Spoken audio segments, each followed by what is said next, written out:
Bismillahirrahmanirrahim. Assalamualaikum warahmatullahi wabarakatuh.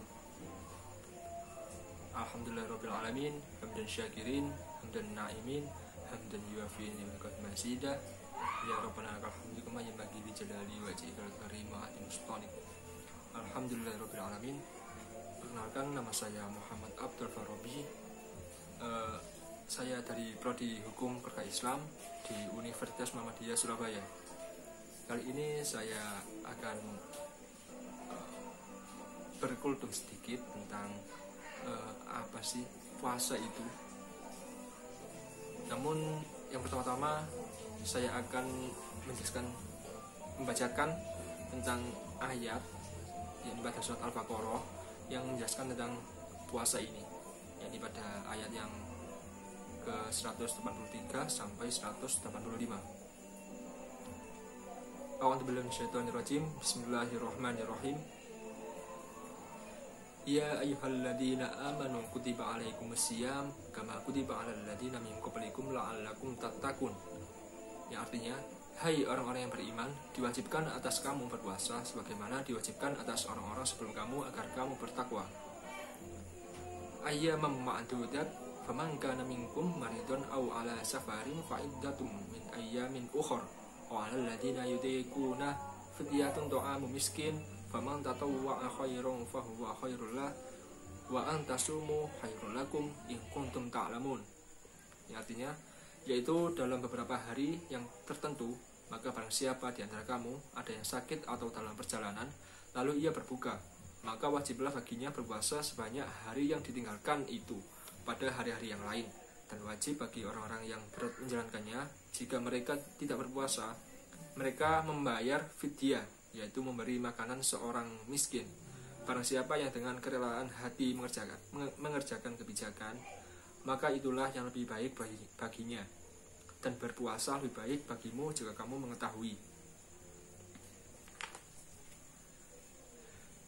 Syahrul Ramadanul ladzi unzila fil Qur'anu hudal linnasi wa bayyinatin minal huda wal furqan faman syahida minkum asy-syahra falyasumhu wa man kana maridun aw ala safarin fa iddatun min ayyamin ukhra yuridullahu bikumul yusra wa la yuridu bikumul usra walitukmilul iddata walitukabbirullaha ala ma hadakum wa la'allakum tashkurun. Yang artinya, beberapa hari yang ditentukan itu ialah bulan Ramadan, bulan yang di dalamnya diturunkan permulaan Al-Quran sebagai petunjuk bagi manusia dan penjelasan-penjelasan mengenai petunjuk itu dan pembeda antara hak dan yang batil. Karena itu, barang siapa di antara kamu hadir di negeri tempat tinggalnya di bulan itu, maka hendaklah ia berpuasa pada bulan itu. Dan barang siapa sakit atau dalam perjalanan lalu ia berbuka, maka wajiblah baginya berpuasa sebanyak hari yang ditinggalkannya itu. Pada hari-hari yang lain, Allah menghendaki kemudahan bagimu dan tidak menghendaki kesukaran bagimu, dan hendaklah kamu mencukupkan bilangannya, dan hendaklah kamu mengagungkan Allah atas petunjuknya yang diberikan kepadamu supaya kamu bersyukur. Itu tadi adalah surat Al-Baqarah, yakni pada ayat 183 sampai 185. Lalu mengapa ayat ini diturunkan? Saya akan menjelaskan sedikit ya asbab nuzul tentang ayat puasa ini. Yakni ayat ini diturunkan oleh Allah sebagai adanya perintah dari Allah yang mewajibkan seluruh orang-orang beriman supaya melaksanakan ibadah puasa selama 1 bulan. Perintah puasa ini dilakukan pada bulan Ramadan yang terdapat pada bulan dan penanggalan dalam tahun Hijriah. Perintah puasa ini merupakan perintah sebagai pelaksanaan rukun Islam yang keempat, dan perintah ini diwajibkan atas seluruh umat Islam seluruh dunia. Allah Subhanahu wa Ta'ala menyuruhkan kepada orang-orang yang beriman dari umat ini dan memerintahkan mereka untuk berpuasa. Puasa yakni dalam artian menahan diri dari makanan, minum, bersetubuh dan godaan dari hawa nafsu dengan niat yang tulus karena Allah Subhanahu wa Ta'ala. Karena puasa mengandung penyucian dan pembersihan.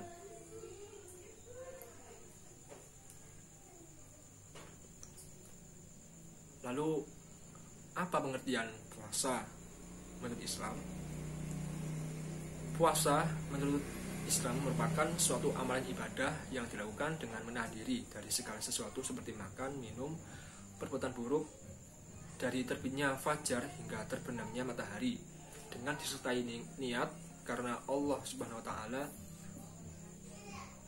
Lalu pada dasarnya puasa salah satu adalah ibadah wajib umat Islam ketika di bulan Ramadan telah tiba, dan sunnah dikerjakan di luar bulan Ramadan.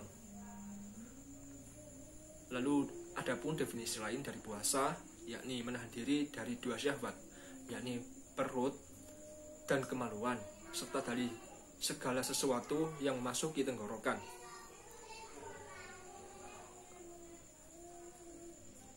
Lalu apa hikmah yang bisa diambil dari sesudah puasa ini? Yang pertama, puasa adalah wasilah untuk mengokohkan ketakwaan kepada Allah. Lalu yang kedua, membuat orang merasakan nikmat dari Allah Subhanahu wa taala. Entah itu nikmat sehat, entah itu nikmat yang lain-lainnya. Lalu yang ketiga, mendidik manusia dalam mengendalikan keinginan dan sabar dalam menahan diri, entah dari segala godaan setan atau godaan hawa nafsu. Lalu yang keempat, puasa menahan laju godaan setan. Lalu yang kelima, puasa menimbulkan rasa iba dan sayang kepada kaum miskin. Lalu yang keenam, puasa memberikan badan dari elemen-elemen yang buruk atau yang tidak baik dan membuat bisa menyehatkan badan. Lalu apa manfaat dari puasa ini? Yang pertama, dengan kita menjalankan puasa, dan khususnya puasa akan mengistirahatkan organ-organ pencernaan dan perut dari kelelahan kerja yang terus-menerus tidak dalam sehari-hari tanpa istirahat, yakni mengeluarkan sisa makanan dari dalam tubuh dan memperkuat daya tahan tubuh. Lalu puasa juga bisa menurunkan kadar gula darah, kolesterol, dan mengendalikan tekanan darah. Dan puasa juga bisa membersihkan tubuh dari racun dan kotoran atau detoksifikasi. Dan puasa juga akan mendorong peremajaan, juga pergantian sel-sel tubuh yang rusak dengan yang baru. Itulah tadi penjelasan tentang puasa, yakni hikmah, lalu manfaat yang terdapat pada kegiatan puasa ini. Lalu